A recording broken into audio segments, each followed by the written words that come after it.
to the AI Facial Revolution webinar. My name is Courtney Turner, and I'm the Senior Director of Marketing at Clarion Medical. It's truly a pleasure to be here with all of you tonight. We're at a really exciting moment in the aesthetic industry. In the next 5 years, artificial intelligence will influence almost every touch point in an aesthetic clinic, from how patients discover your practice to how consultations are conducted, and even how treatment plans are designed and even executed. Aesthetics has always been a technology-driven field, but what we're seeing now is a shift that goes beyond devices and treatments. AI is transforming how clinics operate, how practitioners analyze and plan procedures, and how practices communicate and educate patients. The clinics that begin to understand and embrace these tools early will have a real advantage in an increasingly competitive landscape. At Clarion Medical, innovation has always been at the heart of what we do. For decades, we've been focused on bringing advanced technologies and treatments to professionals across Canada to help improve both clinical outcomes and patient experiences. We see artificial intelligence as the next major evolution in aesthetic medicine, and we're excited to be part of the conversation shaping how this technology will be used in real practice. And that's exactly what tonight is about. We've brought together an incredible lineup of speakers who will give us some insight to what AI means and how it's already being used in areas like marketing, patient engagement, and treatment planning, and more importantly, how you can start implementing it and all of these tools in your own business. Thank you all for taking the time to join us. I hope you leave here feeling inspired, informed, and excited about what the future of aesthetics looks like. And with that, we're going to get started. So I'll hand it over to James to kick us off. Thank you, Courtney. And what a time for not just AI and a time to really, be alive, have a clinic, but a great time for Clarion. There's a lot of exciting things going on. Well, thank you so much. And hello, everyone. Thank you for being here with us tonight. As I'm looking at my window here in downtown Toronto, I'm seeing such a beautiful, finally, spring evening unfolding. But I assure you that you've made the right choice in being here tonight. So welcome to the very first AI Aesthetics Facial Revolution webinar. I'm James Cunningham, and I am so excited to be a part of such an evolutionary education collective. Tonight is a sneak peek, of course. If you like what you see, you'll love our live event in Mississauga on March 24th. So stay tuned. I don't know do people even say that anymore? Stay tuned. I don't know. But as a thank you for attending, we're offering a price below the early birds price, courtesy of our friends at Clarion Medical. So do take advantage of that, and we'll see you on the 24th. Now, before we get into our more topic-specific experts today, I wanted to get us all on the same page with an introductory AI 101 crash course. So in just 10 minutes, I'm going to explain what AI really is, what it isn't, and basically how it works. No problem. So I thought, though, why not get AI to actually help us out while we do this? So I'd like you to meet our official in-house AI, Andy. Hi, Andy. How are you today? Hi, James. I'm great, and I'm really looking forward to teaching everybody about all the cool stuff I can do. So, first of all, how cute. In addition to being a super cute and adorable robot, Andy here is a super smart and essentially, for lack of a better word, robot who learns by searching, looking, and reading through billions of pictures, sentences, or bits of information. But more importantly, he's such an incredibly powerful tool when it comes to the indisputably single most important thing in your life as a business owner, your time. I want to use an example that really hit home with me. So think about the most recent book you read. If you still read, I don't even know. Do you still have time to read? I don't know. More power to you. I myself, I don't have time to read because I'm a busy dad, a partner, and a business owner. The most recent book I read took me 3 weeks to complete. Now, obviously, I didn't sit down for 3 weeks to read it. It took me 3 weeks to find the time to read the one book.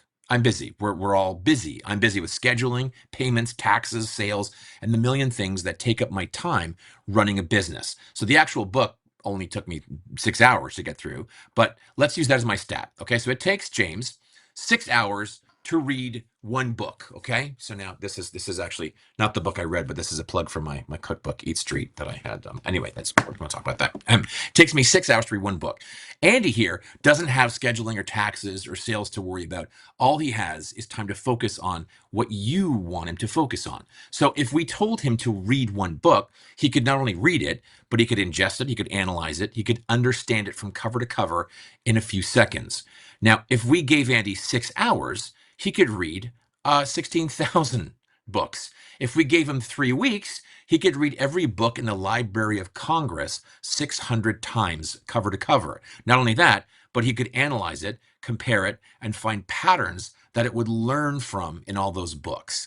So that's essentially what AI is today. It's able to learn very quickly, analyze, organize, and then create patterns in the information that we give it. It's not alive or thinking like us. It's really good, for lack of a better word, copycat, that spots patterns super fast.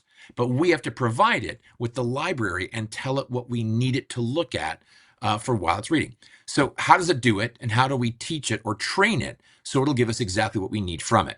Well, let's teach Andy what a cat is. Okay, so Andy's never seen a cat, never heard a cat before. He has no idea what a cat is. He will only go off of what we provide him with. So it's best to give him everything we have on cats. So let's check in. So Andy, so are you ready to learn everything you need to know about cats? Okay, James. I'm going to learn everything there is to know about cats. Can you help me? Yes, and I'm excited about this for sure. So, the internet, we literally have millions of cat photos, videos, and drawings to show him. So away he goes, reading stacks of books and watching millions of videos on cats. He's gobbling up examples like a super curious child. Now, if we just did that, he'd have a definite understanding of what a cat is. But we're going to add a command that's very important. So now Andy's starting to notice certain key words and similarities as he's going through the millions of examples. So words like furry, pointy ears, whiskers, meow, without us telling him anything yet. So he gets help with something called neural networks, which are like smart guessing machines, basically made of math. So it's like a team of tiny helpers learning to spot cats. So we show him photos of cats, the input. Helpers look for ears, whiskers, tails, and share ideas, the hidden layers. And then they all shout, "It's a cat," and that's the output. So they practice this over and over again with tons of examples, and each time they do, they get better over time. So now that Andy knows so many things about cats, we can ask him things that we want to know. So we form our questions, or we prompt him. So, hey, Andy, can you tell me, what are the 2 most popular breeds of house cats right now in the continental US? No problem, James. Currently, the 2 most popular breeds of house cat in the United States are the Maine Coontail and the Ragdoll. Okay, another thing to notice, as AI learns, it goes through puberty and the voice deepens for some reason. I don't know why that happened, but anyway, excellent. So thank you, well done. So to get a more specific answer about something, I changed my prompt, telling Andy exactly what it is I want. So here's my new prompt. So, hey, Andy, can you tell me more about each of these specific 2 breeds of cat? Sure, James. The Maine Coontail is known as the gentle giant of the cat world. It has a large, highly fluffy appearance and is very affectionate in nature. Okay, very good. And now, what can you tell me specifically about the Ragdoll breed of house cat? Ragdolls are known for their gentle nature and are called ragdolls because they tend to go limp when picked up. They're great family pets and very affectionate. Okay, so here we go. So we've successfully created an AI platform that can tell us everything we need to know about cats. And what's even better, we can now let others access this database if we wanted. So let's rename Andy as a platform that others can use and access. Andy, we need to brand you into a platform that others can use. What do you think we should call you? Oh, Isn't it wow, this obvious, really- James? Wow. I think you now have to call me Cat GPT. Yes, we have to. That's brilliant. So basically, that's how an AI platform works. And we could stop there. But I want to add one more quick level of understanding before I turn you over to our experts, because they're going to talk about how we use different AI platforms when you need different things. So Andy, or as we now call him, we call him now Cat GPT, is very good. He's a very good, well-rounded source of basic information on cats, and we can ask it anything, and it'll do them generally well. However, let's say you need a very specific thing like visuals or graphics or videos about cats. So do we go to him or what do we use? Sorry, I did not Who's this see now? you there. Oh, Hi, I'm Claus.ai. I'm the creative talent handling graphics and visuals. excellent. So a visual expert. Now, let's say I want to work within Google Workspace and I want to create documents and reports about cats. Who do I use then? Hi, I'm Feline.ai. I know a lot about cats, but I'm trained to work specifically within Google Workspace.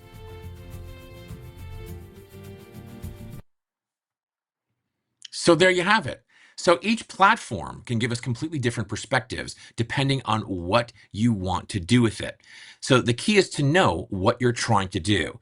Now, I'm sure most of us have already tried or are using Chat GPT, but today we're going to show you how to hone your AI skills using the best AI platform that your clinic needs. So real technology available now to help your clinic today.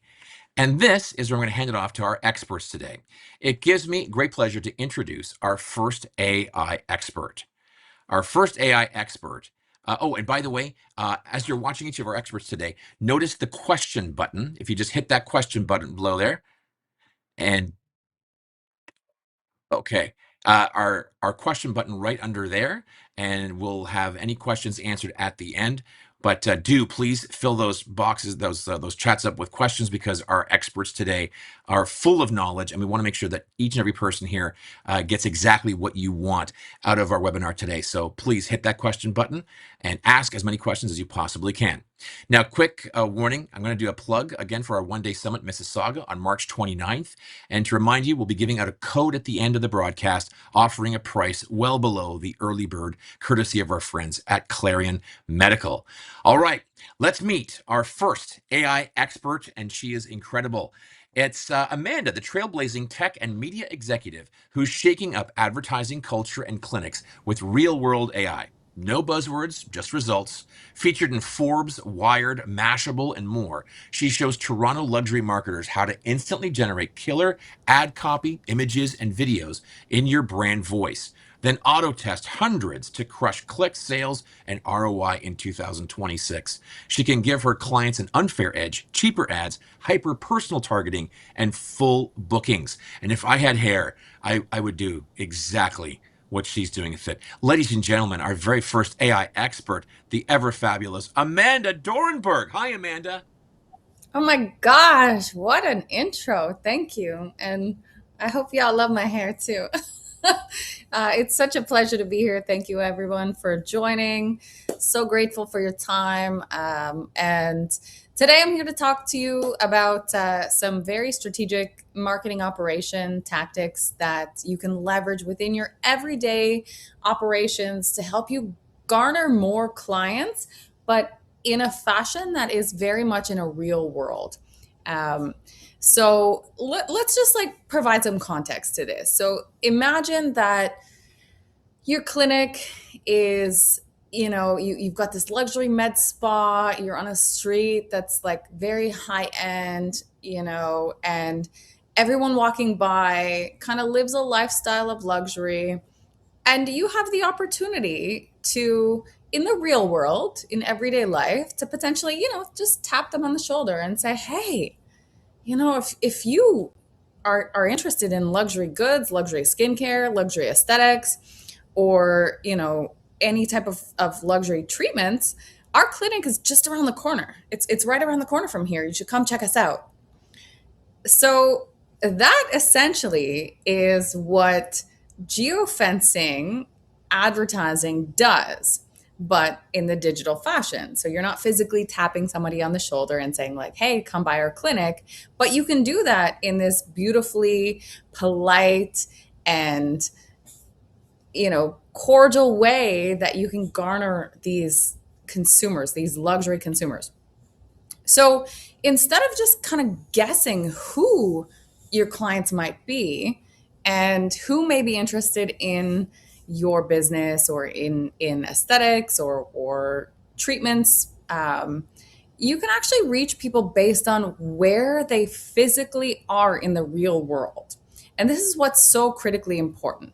Geofencing truly turns the real world movements of your consumers into actual marketing intelligence. So you can examine the patterns of their movements, and we're going to get into this in the 10 minutes that I have, 10, 15 minutes that I have. As techie and nerdy as I am, you will all learn how nerdy I am, but I'll try to make sure that it's like digestible for this content. But geofencing truly turns this into, they take the real world movements into marketing intelligence. And in the aesthetics medicine industry, the value of a single click, when we're talking about your advertising dollars, the money that you are spending to gain your consumers, the ROAS, the return on advertising spend, ROAS, when we're talking about that, it's highly, highly valuable. And, someone who starts their day with a pattern of movement that portrays the path of your general consumer, it's a big thing. So maybe they start with injectables at your clinic, but they're going to become a long-term patient. So the question, like the deep question becomes, how do you actually reach the right potential client before they choose a competitive clinic, which we don't want, right? So when we talk about digital advertising specifically, a lot of the beauty industry, the aesthetics industry, the med spa industry, they focus very specifically on the digital persona of the individual, which means what they're doing online. So how they're clicking, how they're engaging with content, what they're doing specifically with their Instagram, their Facebook, all of their social media, not just their social media, but their content as well. So like, are they consuming the Globe and Mail? Are they consuming political content? Are they consuming et cetera, et cetera, et cetera? So all of that, when it comes to digital advertising, comes into the evaluation of a demographic, a lifestyle, and a psychographic for a specific digital consumer. And in this particular context, that's great. It's valuable. But when we layer that in with the highly valuable real world movements of high net worth individuals, where they're going, where they're living, where they're breathing, it's incredibly advantageous. So when we talk about the introduction of geofencing, and I need to pull up my phone here. Give me a second. I'll throw up a slide. I wasn't ready. Give me 1 second. There we go. When we talk about, go back.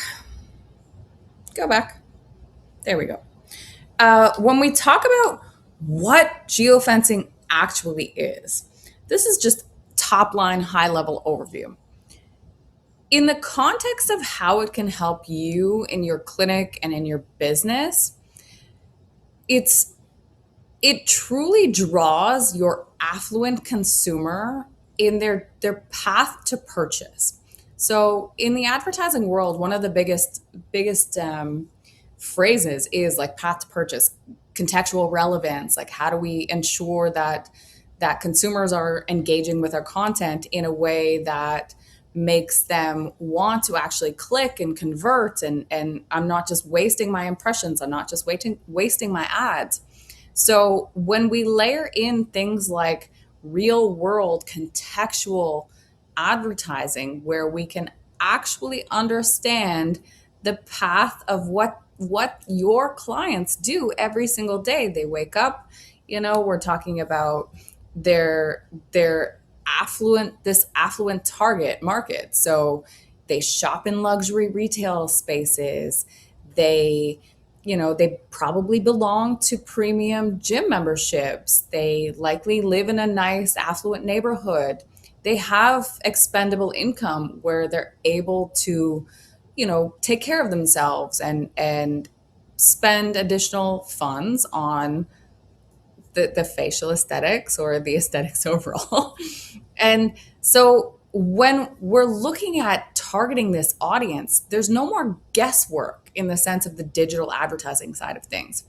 When we bring in the real world contextual movements of, I know that this individual was in, they visited a high end luxury spa, they visited a high end gym, and I can anonymously target these individuals.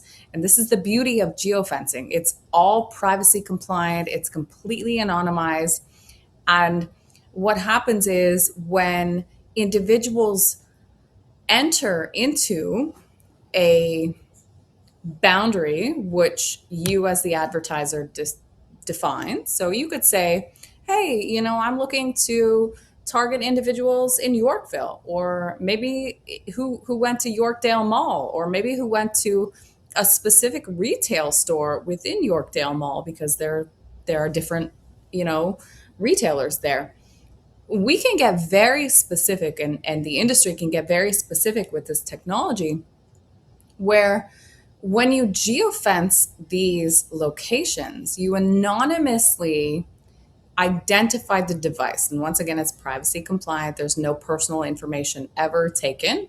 And what happens is, at a later time, when the device and when the individual leveraging or using this device, perhaps they've gone home and they've connected to their Wi-Fi, so now they're on their laptop or they're on their iPad. They're just chilling. They're reading their content. They're scrolling through their IG or whatever apps that they're scrolling through. They're now going to receive your ads, but the difference is they've contextually been in a space where it was relevant in the real world for them to emotionally attach to. Hey, yeah, I could potentially be really interested in this service. And then you start delivering them content that reaches them at an emotionally and contextually relevant time. They're chilling at night, they're doing their thing. It's not invasive. You're not spamming them with advertising. And that's what is so impactful and so different when it comes to the ad delivery, because it's the contextual relevance. One of the other most powerful components to this particular technology is something called competitive conquesting.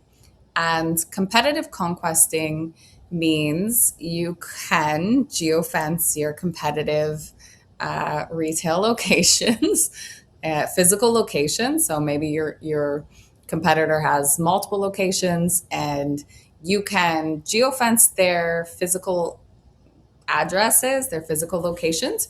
You can tag and identify devices, again, anonymously, that have been within those locations in a specific time period. So you can set the time period, you can define it. You can say, hey, I want to do a look back, maybe 1 year, like devices that have been seen in this location 1 year ago. Or maybe there was a conference, maybe there was a big event that was really influential in the space, in the industry. You can geofence that particular location, the physical location again, and digitally identify mobile devices that were within that space during the time frame of the specific event, whether it be 1 day, 2 days, 3 days, a week, whatever. And you can literally collect those devices. So the retargeting is so powerful. It's one of the most incredible components of this. And then on top of that, it's the real time analytics. So when it comes to the reporting, if you've got different creative that you're testing or you're working with, you can switch them out in real time. We can analyze, we can see which creative is performing better. We can see on which devices they're performing the best on. So it's truly like a very powerful technology that you can implement today.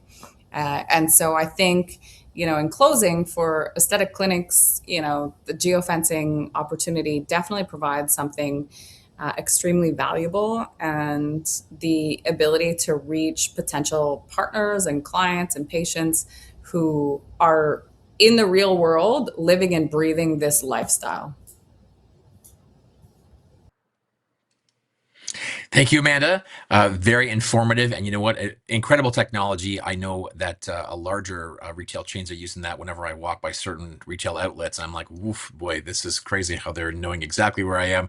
So to be able to use that for your clinic would be phenomenal. We already have a couple questions for you in the chat. And again, any questions, please just hit that chat button right down there. Next up, it's time to introduce our next AI expert, and you're in for a great treat because he's the founder and CEO of Forever Booked. Who wouldn't like to be that? Forever Booked, who helps medical spas by bringing marketing in-house with software, consulting, and community. Practically raised in his father's med spa, he now teaches clinics to own patient pipelines, cut admin time, and book fully using simple AI tools and prompts. He's going to share a peek into his AI workflow. Please welcome our next AI expert, Graydon Ursel. Hey, Graydon, good to have you on here. Hey, thank you, James. Appreciate the introduction. Awesome, guys. So yeah, my name's Graydon Ursel, and let's pull up the slides here. I think if I press next here. Awesome. Okay. Hey guys, so yeah, like James said, my name is Graydon Ursel. I'm the CEO and co-founder of Forever Booked. For 8 years, we've been helping med spas with their marketing. And in this presentation, I want to show you 5 shifts to get dangerously good with AI. So you're probably wondering what that means. Don't worry. In a bit, you're going to discover exactly how I'm going to help you become super proficient and effective with this incredible tool. So I just want to read the room real quick. I'm assuming most of you in this room are thinking the following. Number one, you know how powerful AI is. This really can't be denied at this point. You're excited by the possibilities of what you can do with AI, but you're also like almost slightly terrified of being left behind. And, don't worry. I feel the exact same way. I feel this every day. And it's okay to feel excited, but it's also okay to feel scared. And in this video or in this presentation, I'm going to show you how to really take advantage. And this webinar is exactly where you need to be right now. You made a great choice for coming here. So I just want to take a moment to acknowledge how big this moment really is. There's this guy named Dennis DeSavis. You may have heard of him. He's a legend in the AI space. He's an AI pioneer. He's a founder of DeepMind, or CEO of Google DeepMind. And he was on the team and he led the creation of AlphaFold 3, which won the Nobel Prize in chemistry in 2024 for solving a 50-year-old protein folding problem, which is like a huge, huge deal in chemistry. So this guy knows what he's talking about. And he says that this revolution is going to be about 10 times the impact of the Industrial Revolution, but happening at 10 times the speed, probably unfolding in a matter of a decade rather than a century. And this may seem hyperbolic, but it's not. Like, this is happening. It's here right now. We're on the hockey stick curve. It's about to go exponential, and it's crazy stuff. And it's an extremely exciting time to be on this planet. And it's kind of like this wave, right? Like, this is the AI wave. You want to be this person here. You don't want to be that person. So we're going to help you be this person and surf the wave and really capture and capitalize on this revolution. So my goal for the next 15 minutes is to give you 5 actionable pieces of wisdom to rapidly accelerate your adoption of AI tools so you can grow your business to stratospheric heights while having a ton of fun. And trust me, this stuff is fun when you figure it out. So quick question for the audience. In the age of exponential technology acceleration, what's the most important skill to have? The most important skill to have is adaptability, the ability to learn valuable skills fast and put them into action before anyone else. Why this is true. Information is free. Everyone has the same YouTube, the same models, the same courses. The bottleneck is no longer access to knowledge. It's how fast you can turn that knowledge into reps, feedback, and results. And if you can do that faster than anyone else, you're always going to be ahead no matter how advanced the tools get or how much the tools change. So you don't want to be a dinosaur. Like, this revolution, it's almost like everything's happening so fast. It's almost like a meteor's hit the earth. And you don't want to be that slow, lumbering dinosaur. You want to be the adaptable little mammals that were able to figure things out and change course and adapt long term. Thankfully, AI is the most powerful learning and implementation tool ever conceived by man. So you have this incredible tool to become more adaptable than ever. So the shift number one is to stop typing and start talking to AI. So for those who haven't had this epiphany yet, speaking to AI is a huge unlock. And there's two ways to do this. Like the quick start, like there's a dictation button on most computers on your Mac or iPhone. You can just click it and start talking. But the best way is to download this tool called WhisperFlow. This is the best AI text transcription software on the market. You can use it on your phone, on your computer. It can turn your semi-intelligent ramblings into a full email. So you can just talk into this thing and it will instantly not just transcribe your words, but also turn your words into like a structured email as well. So check it out. Flow, you can just Google it. Flow.ai, I think is the domain name. Or it's called WhisperFlow. So WhisperFlow. If you Google it, you'll find it. Number two, ask AI stupid questions and go on tangents. So this is really your chance to unlock your inner 4-year-old. You want to ask AI anything that comes to your mind and don't stop until you're satisfied with the answer. So great way to start doing this, read books while using AI at the same time. While you're reading, ask AI whether there's something you don't understand, then go on a tangent with that concept and don't stop until you're satisfied with your newly found knowledge. And if you want to internalize it even more, you can turn that concept into a podcast using a tool called Notebook LM. So this is another thing to write down, Notebook LM. This is another software program where you can drop in YouTube videos, websites, files, anything, and you can turn it into other media. So if let's say you read a book, you can literally like upload a PDF of the book on there and it will turn it into a podcast where 2 AI podcast hosts are talking about the book. And then you can go for a walk and then listen to 2 people talk about the thing that you want to learn about. So like this is insane. Like the tools are so incredible for you to learn things very quickly, internalize them, and implement them. So here's an example. Like I was reading this book called The Wager. It's a great book. And throughout the book, I was like, oh, this is so cool. I'm learning about all these terms using AI. And by the end, I'm now an armchair expert on 18th century naval warfare because I've just went through all the concepts. I explored everything in the book using AI. Is this useful knowledge? Probably not. It's completely useless. But the point is that this builds your curiosity muscle. And your curiosity muscle is extremely important to have in the age of AI.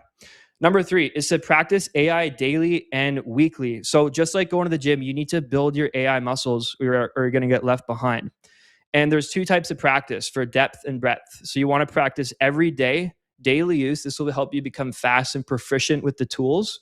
And then weekly tinker time. And this is where you explore, test, and expand your AI capabilities. So it's really important to have this time every week because or else you're just going to get used to just doing the same thing, which is for most people just chatting with ChatGPT, which is like the tip of the iceberg of what you can do with AI. So here's a highly profitable example from my own life with Tinker Time. I wanted to build a software about 6 months ago. So for the first thing we did was we hired a professional designer. 6 weeks and $10,000 later, we had some nice Figma design mockups. So these are like mockups, right? Not an actual functioning software. We had some designs. And I was super frustrated because I wanted things to go faster. I didn't just want mockups. I wanted real software that I could build. So one Sunday, I learned how to use this incredible tool called Claude Code, which is essentially a software developer on your computer. And 3 days, $50 later in AI credits, I had a fully working software prototype. Not just a design, not just some theory or any like thing in my head, an actual working software prototype. And I could work on it myself. I didn't have to hire anyone. And this is just like, this was insane. When you have a moment like this is how you become addicted to AI in a good way. And I would argue that being addicted to AI, it's not just a good thing. It's like almost mandatory to become addicted to this stuff because the more you're addicted to it, the more you're going to use it, the better you're going to get. And then it's just going to compound and you're going to have this incredible skill that's going to help you in all areas of life. So how to start tinkering. Block off a few hours every Sunday, go on ChatGPT, Claude, or whatever tool you're using. Give it an annoying problem in your business and ask it how it can help and assume it can do it. It can do anything. Like nothing's off the table here. Assume it can do anything. Implement the suggestions and see how far the rabbit hole takes you. And it's really important to have zero expectations. you don't want to block off an hour and say, I need to get this done. You block off an hour with like, I don't need to get anything done. This is purely for me to explore. The point is not to solve a problem, but to explore new ways of solving problems. And this is really fun. Just take some time and you can literally just talk to the AI. Just ask it like, what else can you do? What haven't I used you for yet? And it will start guiding you. 4, make use of meta prompting. So for those of you, like most people should know, or I believe James might have actually explained what prompting is, but a prompt is simply like the information you give AI, and then it takes that information and gives you something back. The thing is though, that you can do this thing called meta prompting, which I'm going to explain. So one day I sat down and I decided I was tired of my AI sounding like AI, like the overuse of M dashes, and just, you can kind of tell the way a lot of AI writes, it just doesn't sound human. So I just told my AI, please create a prompt that I can feed into your system that will make you write like a human and not like AI. For example, no overuse of M dashes, force negative, etc. And I got this back. I got this really nice prompt. And then I fed that prompt into Claude Project, the equivalent of, like, if you've heard of a custom GPT or Gemini Gem, it's essentially like a little mini project you can create inside AI. And then once you feed that like a master prompt, and then you can create chats within that project. But long story short, once I created this prompt, whenever I went to my AI and got it to write something, it didn't sound like an AI. It followed this prompt exactly. And I didn't have to write this. I didn't have to go online and search for it. I just asked AI. Like, prompts are used for AI. So what better way to make prompts than just ask the AI to write its own prompt? It knows what it needs to be fed to get the right response. So huge unlock there. This is the last prompt you will ever need. You can take a screenshot of this because this is an important one. You can say to AI, you will be my prompt engineer. I want to achieve X. So state your goal. Please restate this in your own words and ask any clarifying questions. And then once it's confirmed, you can create the finalized prompt. So it's going to ask you more questions about what you want. And then through that question and answer process, it will get all the information it needs. And then they create that prompt for you. So you can use this exact process to create a prompt for your AI to do whatever you want. In my case, it was to create content that didn't sound so robotic and sounded more like the way I would usually write. All right, number 5, graduate from chatting to building. So most people use AI like a vending machine. They ask, receive, and then move on. The real leverage is building systems that run without you. And you need to think, what can I do every week that AI could just handle? And there are really levels to the game here. Like, the first level is, like I mentioned earlier, chatting with ChatGPT, just back and forth. This is where the majority of the population, what they're doing. Then you have building a custom GPT or Claude project so you can create more consistent outputs over time, like I mentioned earlier. Then you have scheduled tasks with tools like Claude Cowork, where AI is doing these repeated actions on a regular cycle or a regular cadence, almost like an employee. So this is where we're heading into like an area where you can actually have like an employee that's working for you. And then lastly, you have custom building software with Claude Code, which is like a super leverage way to use AI. It's what I'm working on right now a lot in my business. I'm not saying that you all need to be creating software. Not everyone should be creating software, but this is to show you that chatting with ChatGPT is the tip of the iceberg. There's so much more that you can do with this technology. So if you found this talk valuable and you want to go deeper, I'm going to be speaking at Facial Aesthetics Revolution on March 24th. I'm going to be talking about super actionable stuff, how to get more patients in your med spa with AI, focusing on ad campaign creation, AI lead follow-up, and automated ad management. So if you want to check it out, I'd highly, highly recommend you sign up for this conference. This is such an important thing to learn right now. So I would love if you guys would sign up. But otherwise, thank you so much for listening to my talk. Appreciate everyone coming. Graydon Ursel, thank you so much. And I can tell you right now, having tried my hand at surfing, you definitely want to be in the right position when that wave hits, and or else things don't go very, very well. So thank you very much, Graydon. Very informative. I'd like to bring all of our experts on in a panel format right now. We've got our questions, and thank you for contributing. We've got a bunch of questions here, some for all of them and some for specific experts. So we'll bring you all back on here. How are we doing?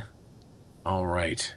And by the way, again, you'll receive a discount code for our live event on March 24th. I think I said 29th. It's actually March 24th. All right. So my first question I've got here, thank you again for participating, and hit that question button at the bottom of the screen anytime if you want to add. We've got time for maybe about 3 or 4 questions. So my first question is for Amanda, and it is, there's everybody. By the way, thank you so much. And Graydon, excellent job, Amanda. Fantastic. Thanks for being live with us tonight here. My first question for Amanda comes to us. How do I start using geofencing in my clinic this week? They're not messing around. They want to know what's going on. This week. They want to use it this week. We can do it. We can do it. A little note. Yeah, I can help you.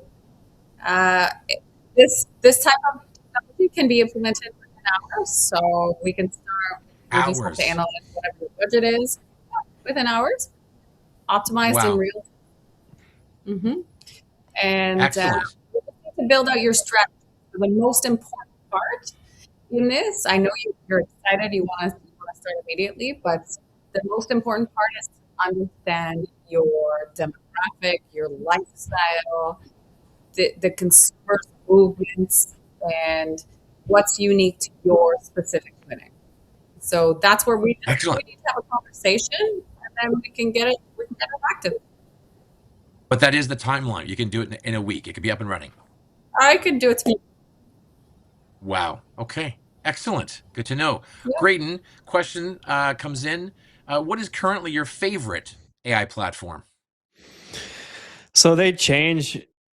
Oh, sorry. I can hear a bit of feedback. One sec here.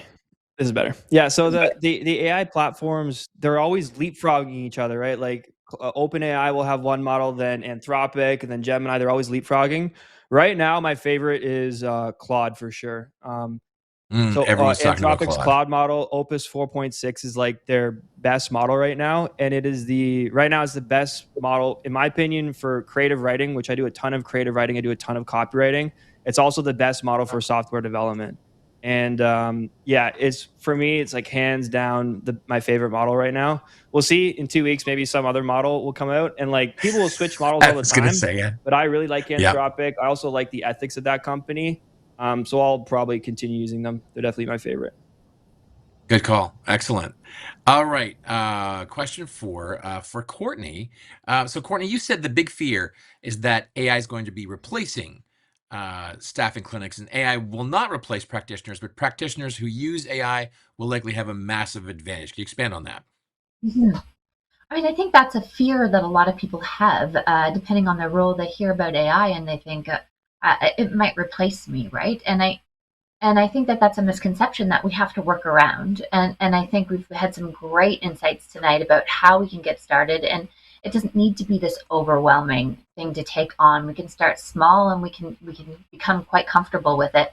I know AI is something that my team and I use to be more efficient. It's still the skill is still there. You still need to know how to use the tools. You need to have the knowledge.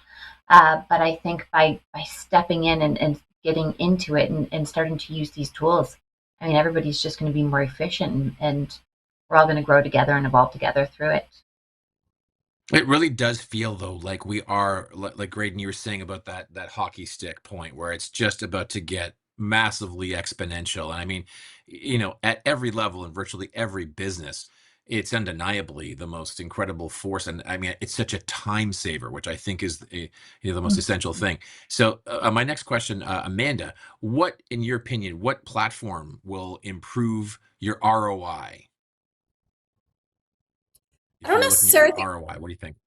Yeah, I don't derive a specific platform to improve ROI. I think that your ROI is going to be improved through operational efficiencies and leveraging whatever platform fits your operational business. So each business is different. I speak about AI in supply chain, in marketing, in advertising, in photography, and like various different creative aspects, and also like highly technical businesses. So I think from my perspective, it's not about the platform itself. It's about how you're leveraging the operational efficiencies of that. And to Graydon's point, you have to train the AI, and you have to teach it what you need the outcome to be. So it's a give and take. It's not going to replace individuals, but from a revenue standpoint, certainly artificial intelligence is definitely there for operational efficiencies. It's there for marketing efficiencies. It's there for return on ad spends, ROAS, as we call it in the advertising space. Um, it's gonna be a big component, but I don't think the platform matters. To be, in my opinion, I really don't think the platform matters. It's how you train the platform. Mhm. Yeah. And question for Courtney, how does this change the industry from a supplier's point of view? I mean, I think we've talked a lot about different platforms and different resources tonight. I think one thing I'm really excited to go into more is just the technology itself, and what that will enable practitioners and businesses to do in terms of consultation tools and actually treatment execution. Today, we launched an exciting new AI-driven clinical skin analysis system called Eve Muse, and I had the opportunity to try it last week, and I have a love-hate relationship with it because it does such a good job of capturing every single flaw or area for improvement, we'll call it, right? So that it works as a consultation tool and really evaluates everything that you could benefit from treatment wise, right? So I think that there's a lot of new exciting products that will really expand the abilities within practice too. And speaking about ROI, I think having those tools in hand will really help Mhm. streamline the conversation, provide really quantitative results when it comes to before and after treatment protocols, and just continue to put us on this exciting road that we're on now. Yeah, I remember in our conversations about it earlier, and I'm both very excited to try it and also terrified. So, I'm so Yeah. but scared. either way, Excited, but I'm scared. it's yeah, yeah. But you know what? It's changing everything, and I think it's going to be a wild ride. But I think it's in such a good way. I mean, to be able to go in, to be able to get an assessment almost instantaneously about every Mhm. little aspect, that it's takes so much time out of the process. That's great. Yeah, it's really good. Mhm. What excites you? This is a general question for all three of you. What excites you most about AI in aesthetics? I I can can go first. jump in. Oh, You go go, Mary. ahead. Go. No, no, you go. You go, Graydon. Okay, okay. Let's go Graydon first. Graydon first. Go ahead. All right, okay. Well, for me, I'm always like I'm always thinking about aesthetics in marketing, and what I'm excited about the most is like we started like I've been running my company for about 8 years, but about 3 years ago, we pivoted to a done with you model to empower clinics to run their own marketing. And what I'm most excited about is, the tools are getting so good now that I'm excited to be one of the builders of those tools using AI to help clinics truly like, because I speak to so many clinics, speak to thousands of med spa owners. They all want to have they want to have a lot of control over their marketing, but there's this huge thing that's blocking them, which is the complexity of running the ads, getting the creative launched, the copy done, figuring out the offers. What I'm excited about is like I feel like we've solved that problem. Like, we're on the way to solving that problem, but with AI, we can just build out like custom software tools to make that process of running your marketing so much easier. And that's what I'm excited about the most, is like the ability to make custom tools for a very specific use case and help people just like solve